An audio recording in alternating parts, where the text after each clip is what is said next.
George the Tech. Hey everybody, it's time to learn TwistedWave's dynamics processing. Dynamics processing, the control of dynamics or dynamic range, the control from very quiet to very loud, controlling how quiet the quiet is. All of this is part of dynamics, and there are numerous tools that come with TwistedWave. Actually, technically, TwistedWave doesn't come with any plugins.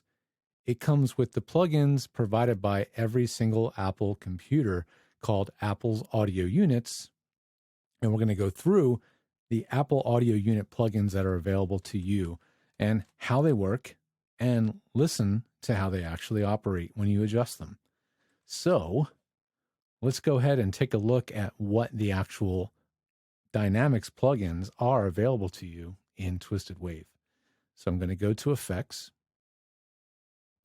We'll go down to Audio Units and VST, and I'm going to mouse over to Apple because I have a bunch of third-party plugins installed as well. Today, we're just talking about the Apple plugins, Audio Units. Let's just start at the top of the list and take a look and see what's in here, and let's just scroll down until we hit a dynamics processing tool. Oh, here's one, Dynamics Processor. Well, there's a few others in here as well. Dynamics Processor. Another dynamics type tool that you're going to find is called the multi-band compressor. Scrolling down, there's also the AUPeakLimiter. So there are only 3 different dynamics type processing tools included with TwistedWave. Well, 4 if you include normalizing, but that's not really a dynamic control, it's just volume control. I'll show you what I mean. But these are the tools that are available to you. Now, only 3 tools, but there's a lot to learn. So let's just start, because I mentioned normalize, let's start with that one. Well, we need some audio to begin with. So here's some audio recording, and let's record it without processing so that you can see and hear what the waveform would sound like with 0 processing on it.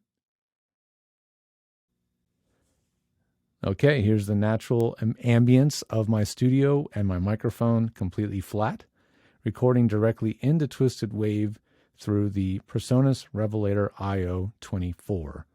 Let's record some room tone.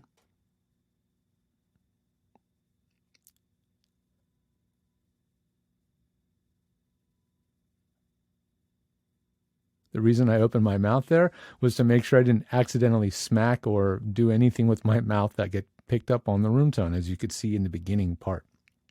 Okay, so now we have some voice and we have some room tone to play with. So let's stop recording. Great. Let's turn back on my processing because I don't want you to hear the flaws in my space. And there are many. I live in an apartment in Venice. All right, so let's take a look at this. Let's get rid of the first section where I had the processing on. And let's start with that normalize feature. Now, I had the letter N on my TwistedWave assigned to normalize. As you can see, it looks like this. Now, funky thing about Mac OS, because TwistedWave is running in full screen mode right now, it shows the plugin in full screen, which is really strange. So let's go ahead and change that.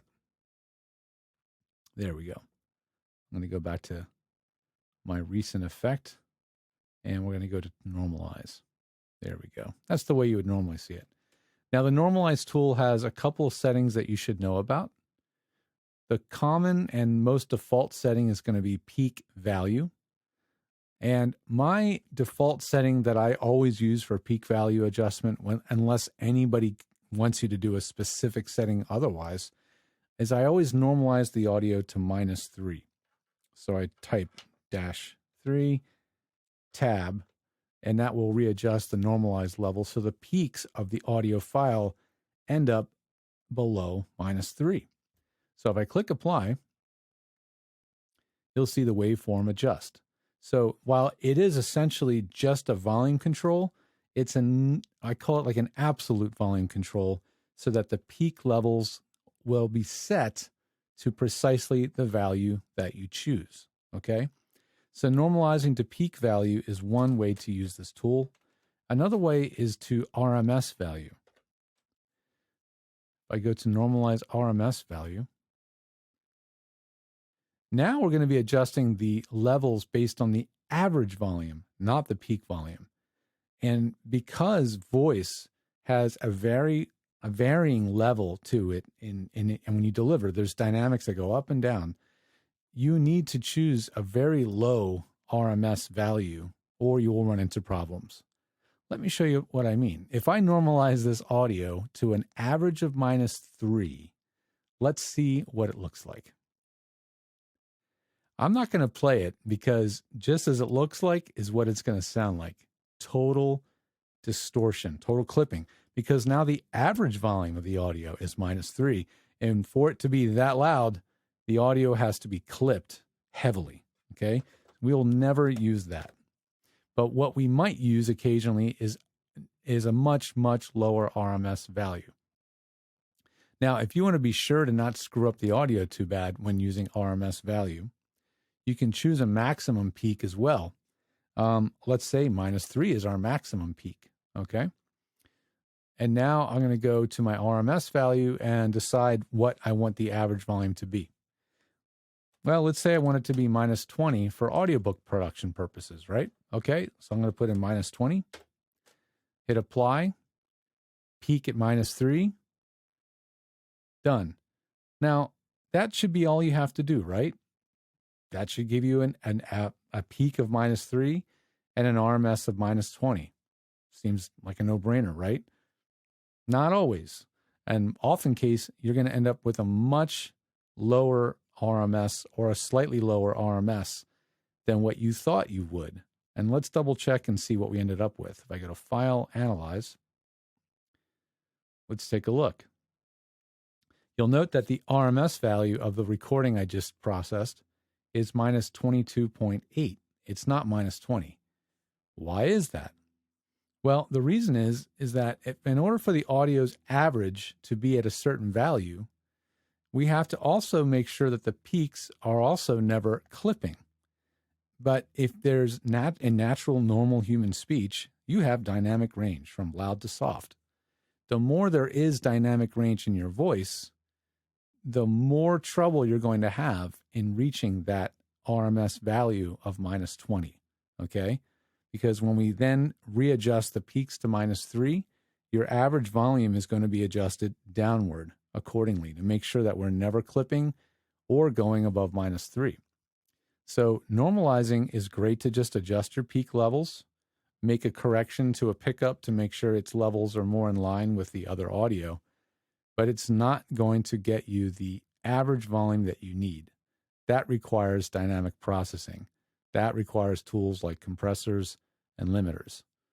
So let's get into those tools now that you see the limitations of using normalizing. I'm going to go into my effects.